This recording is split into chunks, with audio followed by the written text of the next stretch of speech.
Shalom, all praise to God the Most High, Yahweh, Bashem Yashai, Wahawah Kakadash, the belongs to the apostles of Great Millstone, Apostle Tar, Apostle Gabar, Apostle Rakah, Apostle Ramlab, and Shalom to the sincere Achim that appreciate the spirit and sincerity and the truth. And, as you may know or may not know, according to the scriptures, it talks about, the characteristics of the devil, that whenever they say peace, then war is coming out. And I really believe that it's closer than you really think, man, and these things are speeding up, It says, Hanoi Smith, just declaring peace is not good enough. And I'm going to play the video. We begin with the ongoing summit between President Donald Trump and North Korean leader Kim Jong-un. Day one has wrapped up now, but there's hope that details will emerge for a plan towards the denuclearization of the Korean Peninsula. It's building... So, as you hear what she says, a denuclearization of the Korean Peninsula.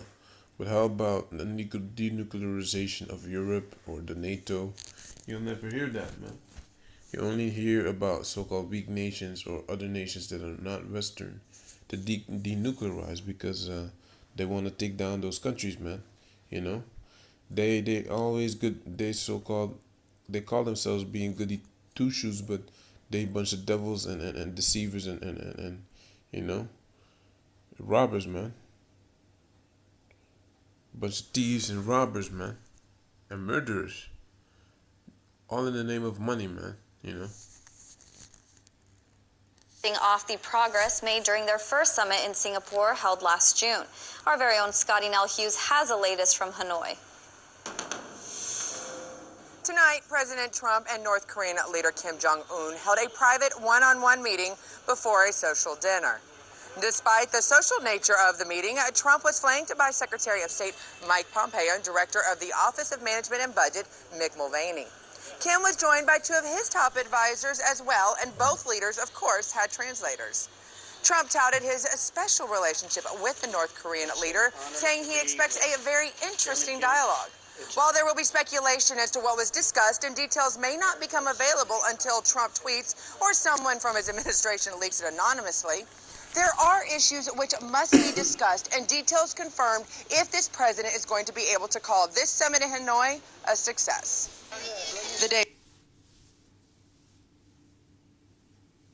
$1 billion agreement with several Vietnamese airlines agreeing to purchase jets and technology from Boeing and General Electric. The president, upon announcing the deal, also heaped praise on Vietnam's thriving economy, stating it should be a model for North Korea to follow. We got off Air Force One last night, and I drove down the boulevards, and I saw all of the buildings under construction and how Vietnam is thriving. And very importantly, we have a very big dinner tonight, as you know, and meetings with North Korea, Chairman Kim. And we both felt very good about having this very important summit in Vietnam because you really are an example as to what can happen with good thinking. The economy of North Korea has been severely impacted by U.S. sanctions, which were first enacted in the 1950s. Since then, it has been a rough roller coaster with only one way off, the complete denuclearization of North Korea.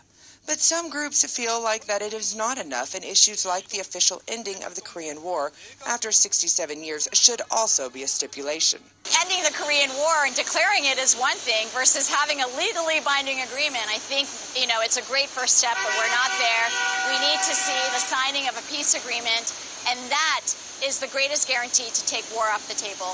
But right now, just declaring peace is not good enough. We need to see the normalization of relations. Others are concerned with humanitarian issues like the rights of women when it comes to the peace process. The most important thing for the women right now in North Korea, I think, is to keep on with the peace process, because through dialogue... Listen, man, that's until where I listen, because she started talking all this bullshit about women need to be... Diplomacy, we're opening those doors, we're building relationships. We have peace first. If peace is a fundamental human right. And then we can have conversations about, much needed conversations about rights and about equality and about other needs of women. The president took to Twitter just before going into the private meeting with Kim, tweeting his hope would be for North Korea to denuclearize and become an economic powerhouse with the help of China, Russia, Japan, and South Korea. Whatever the final stipulations might be from the U.S., it ultimately comes down to whether or not Kim Jong-un wants to accomplish something his father nor his grandfather could: peace. Reporting from Hanoi, Vietnam, from the Trump-Kim summit for News, Views, and Hues, I'm Scotty Nell Hughes. Hey YouTube, thanks for tuning in. We hope you enjoyed this last video. We have a ton more great content. So that shows you that the scriptures is true, man. Because they're not coming with any agreement, because North Korea is not bowing down, man. He's not backing down. His father taught him well, you know. So this is 1 Thessalonians 4 and 5. But of the times and the seasons, brethren, ye have no need that I write unto you. For yourselves know perfectly that the day of the Lord so cometh as a thief in the night. For when they shall say peace and safety, then sudden destruction cometh upon them, as travail upon a woman with child, and they shall not escape. But ye brethren are not in darkness, for the day should overtake you as a thief. You see, it's not gonna overtake us as a thief, man, because we're gonna know kind of what time it is. So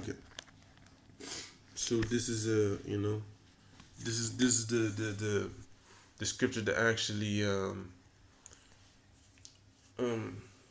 you can apply it to to that video, you know. And these nations are angry at America, man. They can't do anything anymore, man. You know, they can't threaten countries anymore. Kim Jong-un was cool like Fonzie, as they say. You know, he was cool as hell. He didn't give a damn about anything, man. He already has his nuclear capability, so America can come play games and talk all kind of dog shit. But then he still has 22, which means they can also probably split up in 4 or 5. Nuclear missiles, you know. So he ain't playing, man. He was serious also. So this is Joel 2 and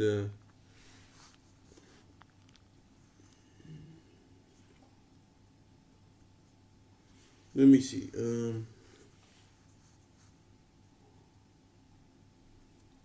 Let me see. Joel 3.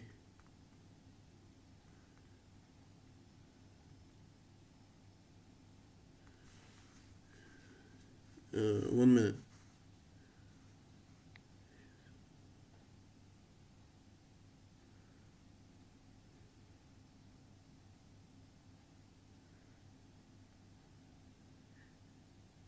Good. This is Joel 3 and 10.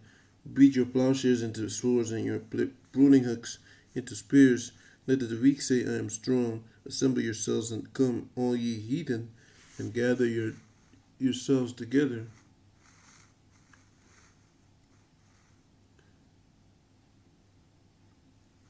One minute.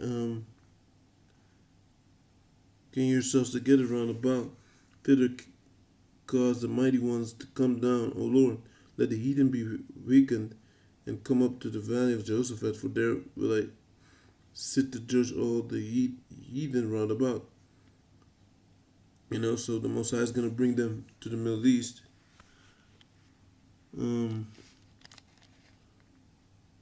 But that's not really what I was looking for.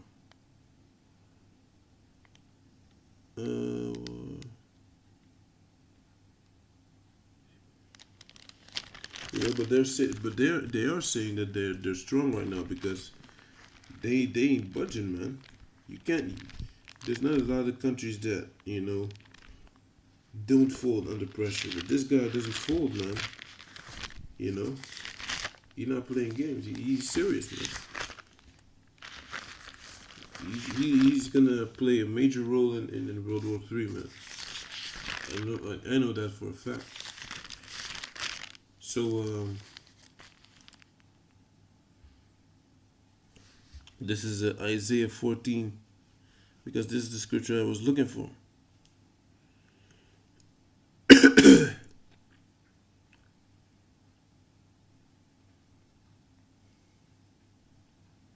Come. This is Isaiah 14 and 12. How art thou fallen from heaven, O Lucifer, son of the morning? How art thou cut down to the ground, which did weaken the nations? For thou hast said in thine heart, I will ascend into heaven, I will exalt my throne above the stars of the Most High. I will sit also upon the mount of the congregation in the sides of the north. I will ascend above the heights of the clouds. I will be like the Most High. That's what Esau has in his mind. He's going to be like Yahweh Shemeshai. It's not going to happen, man. You know? God, so this is verse 10. Again, Isaiah 14 and 10. All they shall speak and say unto thee, art thou also become weak as we? Art thou become like unto us? Because they can't talk shit anymore, man. Because these countries have nuclear capability and they have very powerful countries backing them up in case a country like America attacks them, man. Because they have resources, you know. They have ground resources, which is real money, you know. But this is basically what's happening, man. You know, the prophecies is coming out, and it's not tearing anymore, man. Yahweh Shemashai said he was long suffering, but let me get Habakkuk real quick, all right? This is let me see, Habakkuk. This is wait.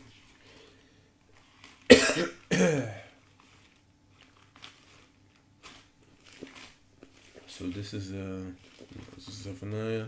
This is Habakkuk 2 and 3. For the vision is yet for an appointed time, but at the end it shall speak and not lie. Though it tarry, wait for it, because it will surely come. It will not tarry. You know. So it shall surely come. If Yahweh Shemashai has spoken it, it will surely come to pass. You know. So with that, I want to say all praise to good and Most High Yahweh Shemashai. Wow, Kakodash. With that, I want to say Shalom.